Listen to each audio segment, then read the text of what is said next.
Hello Physical Fiends, it is Jordan here with another Worth a Purchase where I play a game for a short amount of time to see if I would buy it myself. Today I am taking a look at Doom Sweeper on Nintendo Switch, which has an unusual release, both digitally and physically, which I'll talk about later in the video, so stay tuned for that. But links are down below in the description and pinned comments if you want to grab it yourself. But first, what is the game? Well, it's a tower defense game with roguelite elements.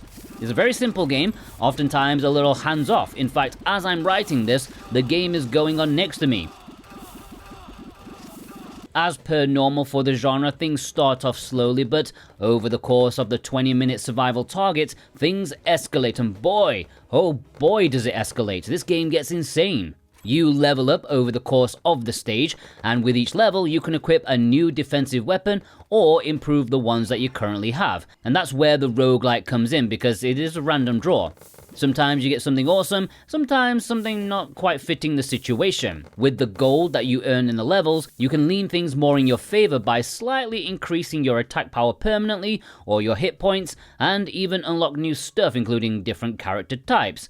I haven't unlocked many at this point, but the first two for the main character are immensely different. Like, one has you handling a turret on top of a car, the other one has you running around beating up the zombies and fixing the turrets. Very, very different gameplay. 20 minutes though is brutal. It's long. It's a long time in my opinion, but thankfully you can take a good few hits before it's game over.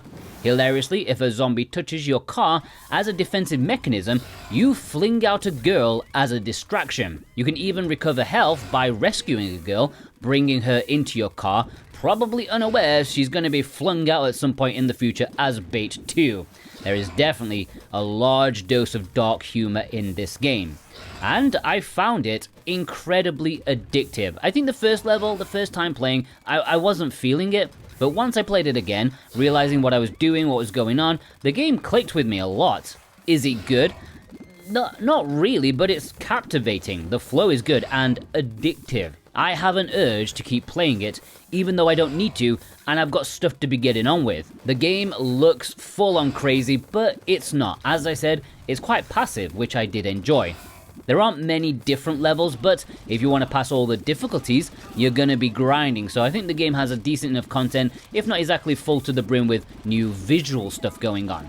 If you are looking for an addictive, passive game to distract you from your existential crisis, it's not a bad option. It does feel like it has mobile origins with the presentation, so it feels a bit cheap, but on the whole, I have enjoyed my time with it. Now, this game will not be available on the Nintendo Switch in the West, not physically and not even digitally. I was under the impression that it was for similar reasons to other games that were rejected by Nintendo in the West for slightly not safe for work content, which they've supposedly started cracking down on with their new guidelines.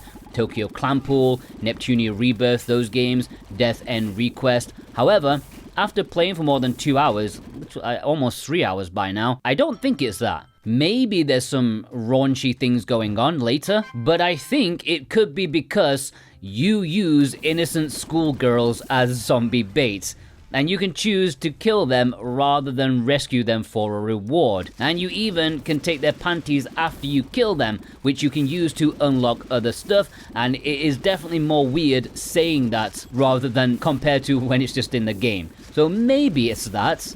And yeah, that does lead me onto the details of the release, but if you are new here and you do love physical video games, then hit that subscribe button. It will be the best thing you do today. You get all the info you need, plus you'll be doing the industry a favor too. The bigger this channel is, the more publishers may pay attention to the demand for physical media. Imagine if this channel had 100,000 subscribers, physical thirsty fiends, it could make the difference, okay? So do your bit and subscribe. So, the release, as I said, is not being released in the West in any capacity. However, if you must pick it up digitally, it will be available on the Hong Kong eShop.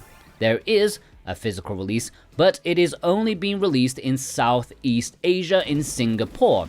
It will play in English, and it will remain an import exclusive, as for reasons I've already stated. And it is worth noting and stressing, the physical release comes with the DLC.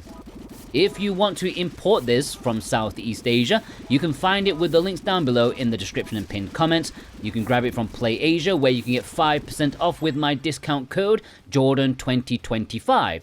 Or You can get it from Video Games Plus, who have free worldwide shipping on orders over 75 Canadian dollars, which is about 53 American dollars last time I checked. Not that much, and any purchase made via those links massively helps support me and this channel in the best way possible, and I do thank you ever so much, truly. Would I buy this myself? You know what? Yeah, I would. Of course, it just looks like eShop fodder, and a physical purchase price is above what it's actually worth. There's no denying that, but as a physical option, I'd get it. If it was a tad lower in price, I'd feel more comfortable recommending it to others as well. I'm a bit surprised by my enjoyment. I know I joke about like cultured stuff a lot, but I don't really buy games for that, and I didn't expect much from the gameplay. I didn't think that would hold up, but for me, it's very addictive. It's got a decent balance of being hands-on and hands-off. Mindless nonsense that is quite fun. It feels almost passive in terms of gameplay, but sometimes that's what you need. Switch your brain off, just enjoy the chaos on the screen. Honestly, I want to grind through the game, see all the difficulty levels, see all the different characters and costumes and stuff like that. How about you? Will you be buying this yourself? Let me know in the comments below, and have a fantastic day. Take care.